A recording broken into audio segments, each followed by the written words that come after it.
आज हम ये जो बेल है ये महत्वपूर्ण बेल है और उसके बारे में थोड़ा जानकारी लेंगे। ये है पाइपर लॉन्गम। अंग्रेजी में इसको लॉन्ग पीपर बोला जाता है। और ये जो लॉन्ग पीपर है इसका बेल होता है, इसके भी कॉर्डेट लीफ होते हैं। ये पाइपरेसी कुल का पौधा है। इसका जो पुष्पगुच्छ होता है ये स्पाइक टाइप का होता है। आप यहाँ पे देख सकते हैं कि ये स्पाइक होता है।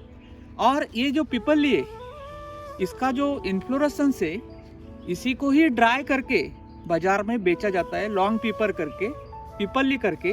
और मराठी में इसको पिंपड़ी बोला जाता है। इसका जो महत्व है, हमें अगर हेल्दी वेल्दी रहना है तो पिपली के बारे में जानकारी देने के लिए मेरे साथ डॉक्टर मंदार जी अक्कलकोटकर है। ये पुणे स्थित है।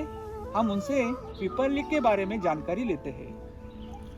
अभी ये कोविड के दिनों में सब तकलीफें थी, वो सांस की बीमारियां हो रही थी। छोटे बच्चे को भी बचपन से पिपली थोड़ा थोड़ा देंगे तो इम्यूनिटी बढ़ती है। रिस्पिरेटरी सिस्टम के दो फंक्शन है, रिस्पिरेशन और दूसरा है इम्यूनिटी। तो इम्यूनिटी बढ़ाने के लिए इसके जैसा कोई और नहीं, इसका नाम ही प्राणदा है। इसकी वजह से बदन को सांस जो लेते हैं उसमें से ऑक्सीजन, प्राणवायु मिलने को लाभ होता है। पिपली दीपनी वृक्षा मतलब भूख बढ़ाने के लिए काम आती। स्वादुपाका रसायनी अल्प मात्रा में लेना पड़ता है, लेकिन इसके साथ कुछ ना कुछ भोज भी होना चाहिए क्योंकि वैसा वो तीखा है, पित्त कर सकता है। और अगर जीर्ण ज्वरे अग्निमांद्य, जीर्ण ज्वर मतलब बहुत दिनों से छोटी छोटी बुखार आ रही है, जीर्ण ज्वरे अग्निमांद्य शस्यते गुड़ पिपली, तो पिपली का चूर्ण थोड़ा सा गुड़ डाल के करे लेते रहना है। नहीं तो हम लोग क्या करते हैं, दूध के साथ ये पिपली उबाल कर, वो जैसे कि हम लोग चाय पीते हैं ना, ऐसे पिपली की चाय दूध के साथ पिए तो सांस की बीमारियों में लाभ होगा। कोविड जैसी चीज़ें बार बार आने वाली है वायरल, इसमें ये पिपली काम की बात है। छोटे बच्चों को भी देना। पुराने बुखार के लिए पिपली बहुत ही महत्वपूर्ण है। और पिपली के जो स्पाइक है सर, ये स्पाइक अगर हरे होते हैं तो डार्क ग्रीन है तो वही टाइम में निकाले जाते हैं और उसको सुखाया जाता है। उससे जो पिपली बाजार में आती है सुखा के, वो जो है औषधि में उपयोग है। सर इसके और क्या औषधि उपयोग और क्या कौन सी दवाएं इससे बनाई जाती है? ये लोगों को फैट बढ़ती है आजकल, वो तकलीफ बहुत है। तो शहद के साथ पिपली का चूर्ण बार बार ले सकते हैं। भूख लगने के लिए ऐसा है, कास के लिए, खांसी के लिए है।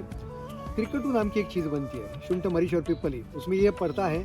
और एक है पेट की जो सांस फूलता है, पाचन नहीं होता है, इसके लिए 8 चीज़ें इकट्ठा करते हैं, उसे हिंगाष्टक कहते हैं। तो हिंगाष्टक में शुंठ मरीच पिपली, पिपली वहाँ भी है भूख बढ़ाने के लिए, पाचन सुधारने के लिए।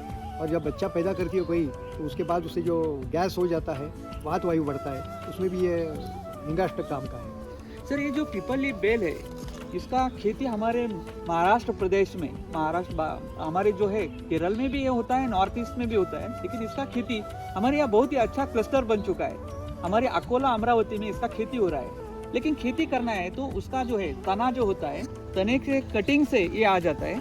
हम यहाँ पे देख रहे हैं कि ये नोड है और इंटर नोड है, 3 नोड रख के इसका कटिंग लिया जाता है। नीचे वाला जो है बड़ है वो जमीन में या मिट्टी में डालना है और ये स्प्राउट हो जाता है। और इसको सर लगाना है तो हमें पता है कि सेजबानिया ग्रैंडिफ्लोरा जिसको हदगा बोलते हैं। हाँ। तो हदगा जो है तो हदगे के ऊपर, क्योंकि इसको सपोर्ट चाहिए होता है। हाँ। और हम अलग अलग सपोर्ट भी दे के इसको बढ़ा सकते हैं। इसका खेती किया जाता है। ये बहुत ही हमारे यहाँ अच्छा आता है। हमारे प्रदेश में ये जो है महाराष्ट्र हो, यूपी हो, केरला हो, तमिलनाडु हो, कोंकण हो, तो यहाँ पे इसका खेती बहुत ही अच्छा है। इसकी मांग भी बढ़ी है। हम देखते हैं कि इसका काम भी बढ़ा है। तो इसका खेती हम जरूर करें। ये जो पिपली है, लॉन्ग पीपर है, तो लॉन्ग पीपर ही बहुत ही महत्वपूर्ण है। हमें अगर गैस है, फ्लैटुलेंस है, कफ है, पेट साफ पेट करने साफ के लिए काम करना है, है, रक्त शुद्धि करना है, तो यकृत के लिए अच्छा है। यकृत के लिए अच्छा है। तो जरूर हम इसका इस्तेमाल करें, इसका लागत करें, कंजर्वेशन करें और पिपली के बारे में अधिक जानकारी लें।